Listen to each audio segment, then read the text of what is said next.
Hi hello ಆತ್ಮೀಯ ಸ್ಪರ್ಧಾರ್ಥಿಗಳೇ, ಜಾಬಿಟೋ ಚಾನಲ್ಗೆ ಸ್ವಾಗತ. ಸೊ ನಾನಿವಾಗ ಆನ್ಲೈನ್ ಬಂದಿರುವ ಪ್ರಮುಖ ವಿಷಯ ಏನಂದರೆ, KPSC ಅವರು ಒಂದು ಪ್ರಕಟಣೆಯನ್ನು ಹೊರಡಿಸಿದ್ದಾರೆ. ಸೊ ಅದೇನೆಂದರೆ PDOಗೆ ಸಂಬಂಧಿಸಿದೆ.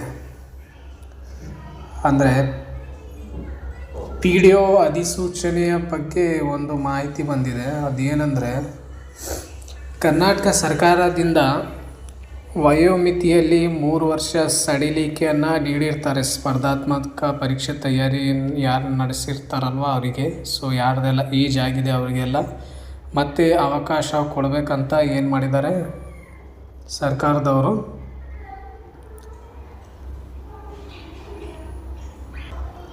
ಸೊ ನೋಡಿ, ಇಲ್ಲಿ ಒಂದು ತಿದ್ದುಪಡಿ ಅಧಿಸೂಚನೆ ಬಂದಿದೆ KPSCಯಿಂದ.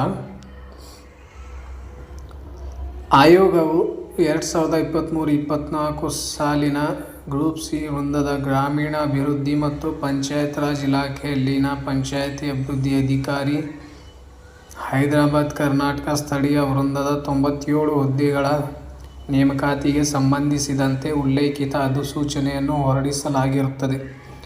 ಸದರಿ ಅಧಿಸೂಚನೆಯ ಕ್ರಮ ಸಂಖ್ಯೆ 13ರಲ್ಲಿ ಗರಿಷ್ಠ ವಯೋಮಿತಿ ಸಾಮಾನ್ಯ ಅರ್ಹತೆ 35 ವರ್ಷಗಳು, ಪ್ರವರ್ಗ second A, second B, third A, third B 38 ವರ್ಷಗಳು ಮತ್ತು ಪರಿಶಿಷ್ಟ ಜಾತಿ ಪರಿಶಿಷ್ಟ ಪಂಗಡ ಪ್ರವರ್ಗ 1 40 ವರ್ಷಗಳು ಎಂದು ನಿಗದಿಪಡಿಸಲಾಗಿತ್ತು. ಸೊ ಇವಾಗ ಏನು ತಿದ್ದುಪಡಿ ಬಂದಿದೆ ಅಂದರೆ ನೋಡಿ, ಪ್ರಸ್ತುತ ಸರ್ಕಾರದ ಆದೇಶ ಸಂಖ್ಯೆ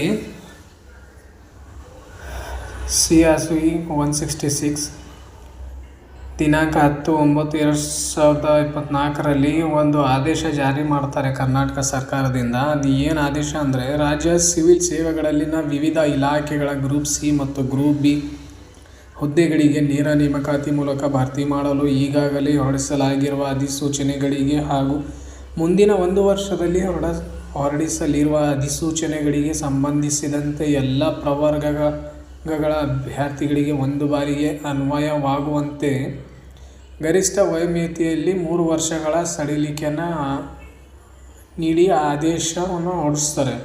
ಸೊ ಅದನ್ನು ಗಮನದಲ್ಲಿಟ್ಕೊಂಡು KPSC ಅವರು ಏನಂದರೆ PDOಗೆ ಹೊಸದಾಗಿ ಅರ್ಜಿ ಸಲ್ಲಿಸಲು ಒಂದು ಅವಕಾಶವನ್ನು ನೀಡ್ತಾರೆ. ಯಾರ್ದೆಲ್ಲ ಏಜ್ ಆಗಿದೆ ಅವರೆಲ್ಲ ಇದರ ಉಪಯೋಗ ಪಡಿಸ್ಕೊಂಡು ಸೊ ಅವರೆಲ್ಲ ಮತ್ತೆ PDOಗೆ ಅಪ್ಲಿಕೇಶನ್ ಆಗ್ಬೋದು.